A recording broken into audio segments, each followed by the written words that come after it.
أهلا بكم في قناتنا.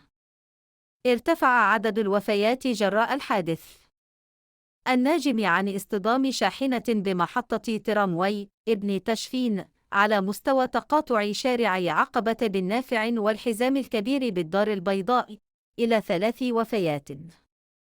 ولقي 3 أشخاص مصرعهم، رجلان وسيدة، صباح اليوم الأربعاء 18 دجنبر، خلال تواجدهم بمحطة ابن تشفين، حيث توفيت سيدة بالمكان عينه، فيما توفي شخص داخل مستعجلات مستشفى محمد الخامس بالحي المحمدي، بينما توفي 3 بالمستشفى الجامعي ابن رشد. نشكركم على المتابعة، وإلى فيديو قادم إن شاء الله.